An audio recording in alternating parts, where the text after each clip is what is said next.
If you're a fan of President Trump, you should be very pleased going into the final weekend before the election indeed.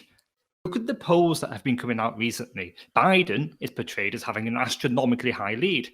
Articles in the MSM speculate on Democrat power struggles for their inevitable election victory. But if you believe those polls, or even if you don't, this video is for you. Because in this video, we're going to be telling you an uncomfortable truth indeed.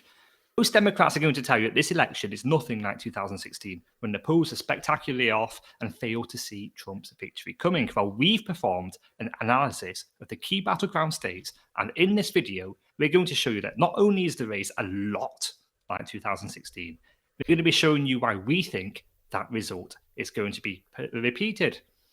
You're watching Political, and if you're not a subscriber already, please do consider subscribing. We are a community built around debate and discussion, and we'd love you to be a part of it. Please leave a comment and tell us your opinion, and please do like the content if you did like it yourself. More importantly, please share this video, whether to a conservative who might need their morale boosting or to a Democrat who needs taking down a peg or two. We enjoy doing that on this channel. And with no further ado, I'm going to pass you over to our correspondent, our analyst in chief, Ian Smith. Okay, thank you, Connor.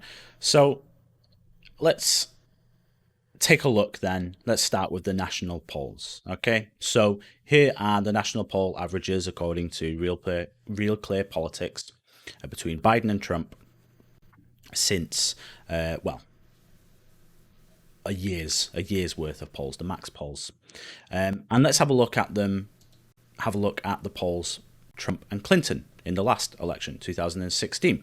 So this is what people are referencing when they say that this election is nothing like last election. If you look at Biden's lead, average lead has been very consistent. I mean, the best that Trump's done is sort of kind of narrow it down to about four points at one point, but ultimately he's been consistently in the lead in the national polls and seems to have maintained somewhere as high as 52 and going no lower than 46 at one point in time.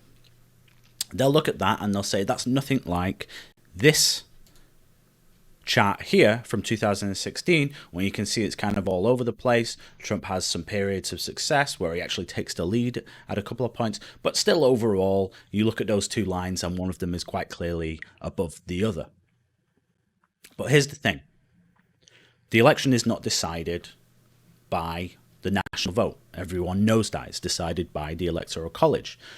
So there's really no point in looking at these numbers as any real indicator of what's going to happen in the election and who's going to get the most Electoral College votes. Since now and 2016, the Electoral College allocations state by state have not changed. They're the same. But what has happened is in places like New York and California, the Democrats have stacked up extra millions of votes in that time. In places where they're winning by 20, 30 points and with populations in the tens of millions. So that's, you would expect Biden. If we had a repeat of last election in terms of the Electoral College votes, you would actually expect Biden to probably have a bigger lead on the national scale than Clinton did. That's just the way that the demographics have shifted. But the reality is, if we want to know who's going to win the election, we need to look at the Electoral College, and we need to have a look more primarily at the battleground states. Looking at this map here, you can see obviously Biden looking very good in 216 Electoral College vote states. No one's disputing that he's going to win California or New York, or Illinois, areas that rack up a big portion of electoral votes for him. And no one's really disputing that Trump doesn't rack up all of these Midwestern states and central states, as the Republicans often do. But in the battleground states, we can see a different picture. Obviously, they're a lot closer. Now, if you compare then, let's say Wisconsin and Minnesota, okay? Right now, as you can see, in Wisconsin, Biden winning 6.4 points. If you have a look at last election, it was 6.5 points. Of course, in the end, Trump won that by 0.7. We're not saying it's going to be that way again, that just because they were wrong last time, that they have to be right this time. But it is eerily similar, isn't it? They're very close, and certainly we've already seen it once it most certainly could happen again that Wisconsin is being underpolled for Trump support. Have a look at Minnesota. Right now, Biden doing pretty well, 4.7 lead. But again, you can see it's tightening up and has been tightening up over the last couple of weeks. And again, if you compare that to 2016, no one even suspected that Hillary Clinton had a chance of losing this state. There was barely any polling whatsoever. I mean, just from October and September, there was only 5 polls. So you can't even produce an average from that. But just looking at it, you can see if you did produce an average, then you probably end up at something like Clinton winning by, maybe 7 or something like that would be average, because you have this Gravis poll here showing a tie, which obviously looking back now, it's the other polls that look a little bit absurd and not the Gravis one. So you can see actually Trump now probably doing a lot better in Minnesota than he was last time, and probably fancies his chances to win that state. And it's really no surprise that Biden has actually added an extra campaign stop to Minnesota at the last minute. He's obviously clearly concerned that Trump may win that state. So just having a quick look then at the rest of the Rust Belt, Michigan and Pennsylvania, you can see here the average right now, 3.6, but again, tightening up now right towards the end. And look at Hillary Clinton winning eventually. Obviously, Trump wins, but Clinton had, going on to election day, that 2-point average lead. But look at the ground that Trump made up again right towards the end. And you're kind of seeing this a little bit. Trump's on the rise. There's still a few days left to go. Who knows what might happen? But even still, the reality is Biden only doing slightly better there now than he did before. So, similar situation in Michigan, but probably of all the Rust Belt states, this is Biden's best hope of winning back one of the states that Trump had. Right now he's 6.5, although again you see that tightening up right towards the end, whereas Hillary Clinton on the last day was winning by 3.4. So Biden looking okay actually in Michigan, but you never know what might happen, of course. So really, that's just the Rust Belt states. When you look at those numbers, Connor, is it really, I suppose, any surprise that it looks like Trump is definitely within a chance of all of them? Well, no, not at all, really. And I mean, I guess the question here really is, as you've just proven, it looks a lot like 2016, doesn't it? It looks very much like 2016. So we have to ask ourselves, are the things that drove that vote towards Trump in 2016, have they stayed the same, or are they similar? Dynamics changed. Oh, good, the people there, they're better off than they are 4 years ago. We've seen polling that supports that. People feel like they're economically better off. Trump promised the return of vast numbers of manufacturing jobs. They're there. They're objectively there. You can't dispute that. Trump's massively supported fracking. Biden, he's had a complicated history on that one. Yeah, no one who the hell knows. Okay. And there's an underlying disillusionment with the establishment. And it's bizarre because Trump has been in office for 4 years and he's still seen as not an establishment figure. Joe Biden is very clearly more part of the swamp than Trump is. So anything that has needed to change the Democrats hasn't. What's happened is Trump has delivered on his promises. So I think it's looking very good for Trump in the Rust Belt states. I think we could see a return, if not an improvement on the 2016 results for Donald Trump.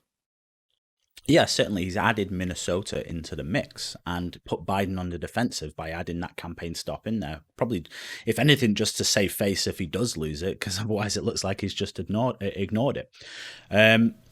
But yeah, look, you were absolutely right as well in what you say. People voted in the Rust Belt because they'd become disillusioned with the Democratic Party. They'd voted for them for years and years, and they'd not really seen things get better. In fact, they'd seen things get worse. They gave Trump a go.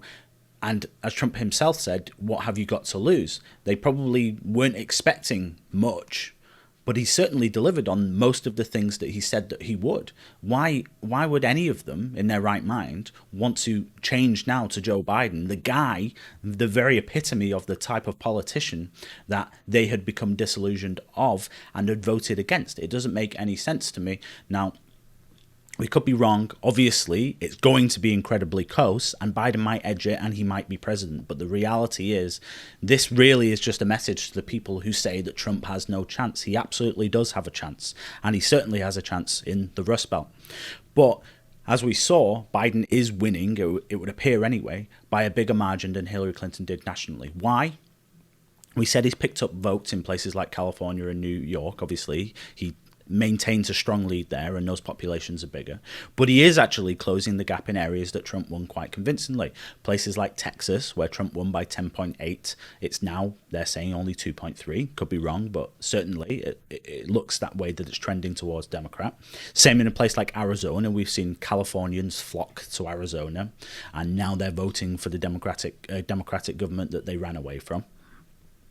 And obviously in places like Ohio and Iowa, which did obviously underrepresent Trump quite considerably by the sort of 4 to 5 point range, because he ended up winning them very easily, and they were toss-up states in 2016, it does appear that Biden is doing a bit better than Hillary Clinton was, although you would still expect Trump to win Ohio and Iowa. So the reality is he is picking up votes. Biden has gained support. The question is, has he gained support in the right places? Because if he wants to win the election, then he's going to need to maintain, and he's going to need to turn states up in the Rust Belt, and he's probably going to need to maybe get a couple of states or one state down in the Sun Belt, because he's not going to win all of the toss-ups, just in the same way that Donald Trump isn't going to win up all of the toss-ups. So right now we have, in many ways, Biden has the edge, but in many ways Trump has the edge. The point is, anyone who says that this isn't anything like 2016 is wrong. And anyone who says that Trump has no chance in places like Minnesota, or no chance indeed of winning the election overall, is wrong. He has every chance. And in fact, you may even argue he has a better chance now than he did in 2016. So, like, we just talked about the Rust Belt. What about the Sun Belt, right? Do you see reason for people in the Sun Belt, to Hispanics, to continue voting for Trump? Do you see a reason for Trump to have more support there, like we've seen with those big parades in Florida and, places like that?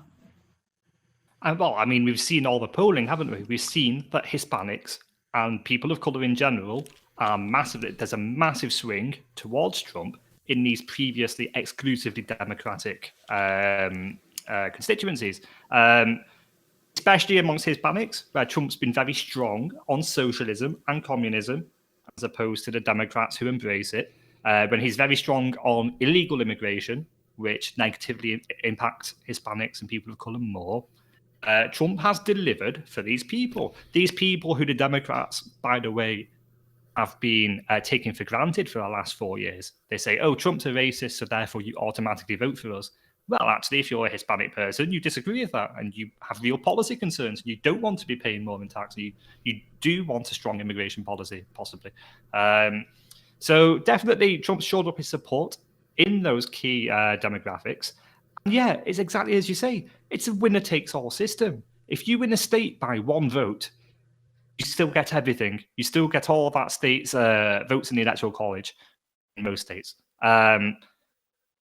So it's as you say, if you start to see states such as Texas, Joe Biden has taken 48% of the vote, that's going to influence the national averages, but it's not enough. He's not doing enough to take those states. He is doing enough to his representation in the national polls, and that is the great illusion, and that's the thing that will get everybody in this election. Yeah, absolutely. I think really the bottom line here, this for me, is that Trump's campaign, his team, and he himself, they're fantastic campaigners. The difference between Trump and Biden is absolutely stark. Trump is going out now doing 3 or 4 rallies in one day. Biden's calling a lid on it at midday.